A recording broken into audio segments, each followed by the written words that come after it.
Hello guys! Hello Capricorn! Welcome dito sa aking channel, Kapalaran 888. Welcome guys! Alamin natin kung anong messages, vibration, gabay energy para sa lahat. At ay para sa lahat ng Capricorn from February 17 hanggang 23. Okay, first card mo Capricorn is Cordelia in Hathor. Second card. Okay.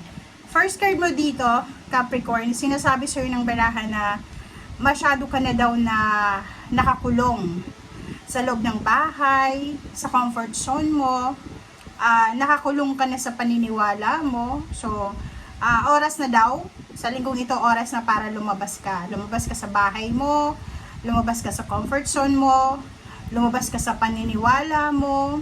And dito sinasabi, get some fresh air, fresh ideas, new relationship, friendship, collaboration, or anything na pwede mong makuha sa labas ng comfort zone mo.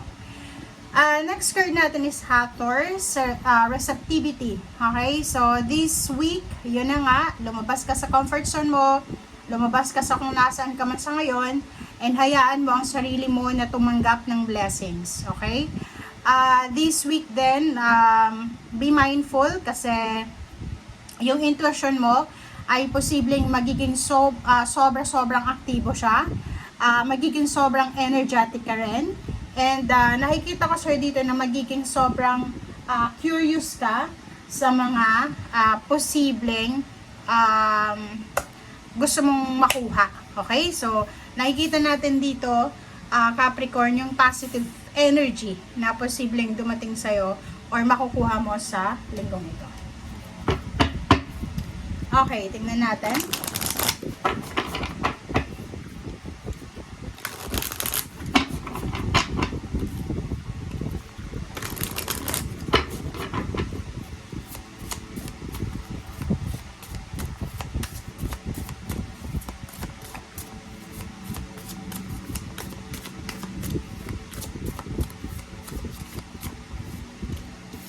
Okay, first card natin sa second deck mo is number 23, number 5.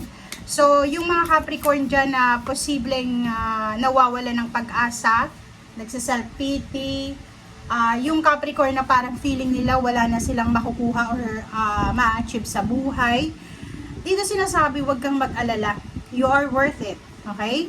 And number 16, it's number 7 siya. So, sinasabi siya dito na makinig ka sa sinasabi ng iyong intuition, ng iyong instinct. Okay, pakinggan mo yung kaloob-looban mo. Okay, huwag kang makikinig sa mga sinasabi ng mga tao sa paligid mo. Okay, thank you.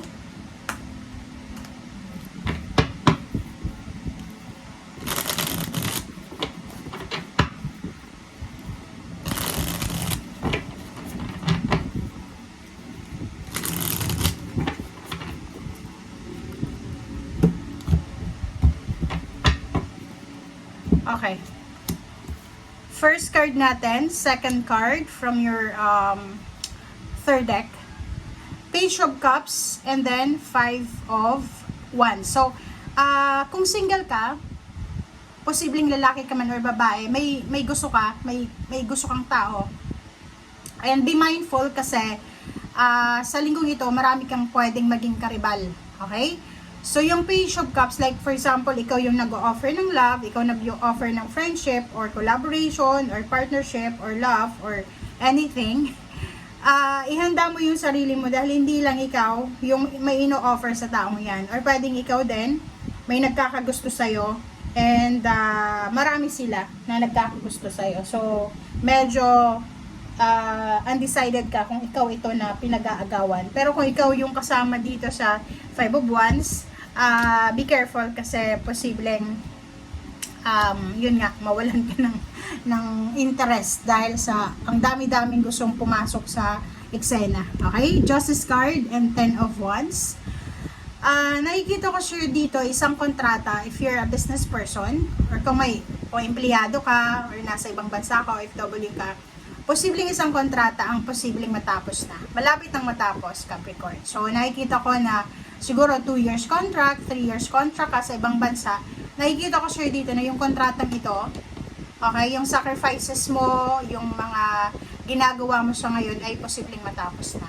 And, nakikita ko sure dito na after matapos nitong kontrata na to, pwedeng may offer sa yung renewal of contract or posibleng magkakaroon ka ng ideas or inspiration na lumipat sa ibang company or lumipat ng ibang bansa.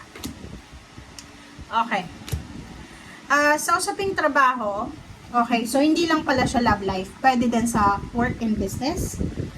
Nakikita mo to, na 7 of Swords and then 8 of Pentacles. Tapos meron ditong 5 of Wands. Sinasabi dyan na mag-iingat ka, hindi lang sa relationship, kundi sa trabaho. Kasi sa loob ng trabaho na pinagtatrabahuhan mo, it's either may isang tao, marami, 2, 3, 5, ang posibleng naiinggit sa'yo, or ang posibleng meron silang insecurity sa'yo. Di ba? Parang ganun. May envy. May naiinggit. So, mag-iingat ka kasi posibleng may isang tao na plano kanyang isabotahe sa kung ano man to na ginagawa mo sa ngayon or kung ano man yan na ginagawa mong trabaho. So, yun, it's warning para sa'yo, Capricorn, na kailangan mong bantayan, i-secure mo yung trabaho mo, yung finances mo, yung relationship mo, ipaglaban mo daw, okay? Depensahan mo daw kasi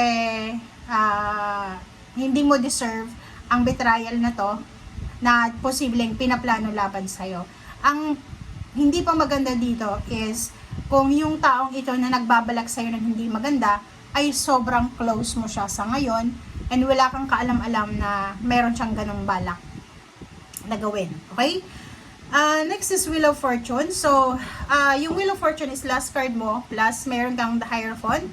So, sabing partnership, like mag-asawa, mag-boyfriend, girlfriend, mag-nanay, magkapatid, collaboration, like business partnership, mga ka-close, parang ganon. Nakikita ko na may pagbabagong magaganap. So, pwedeng meron kang nakahidwaan or nakaaway, naka-misunderstanding na katrabaho, yun nga, kapamilya, kaibigan, ang posibleng magkakabalikan kayo or pwedeng mag-uusap kayo and malalaman nyo sa bawat isa kung ano yung mga pinagdaanan nyo while magkaaway kayo or hindi kayo nagkikibuan.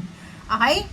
So, nakikita ko rin sa'yo dito na in the near future, it's either October of 2025, may ikakasal na Capricorn or pwedeng may magsa-celebrate ng kanilang 60th wedding anniversary, 25th, or 30th. Okay? So, nakikita rin yung friendship dito. Kung may marami kang kaibigan ngayon, mas magiging sobrang solid yung relationship mo sa kanila. But, meron dito na mga tao na may lihim na inggit sa'yo. So, maging careful ka lang. Okay?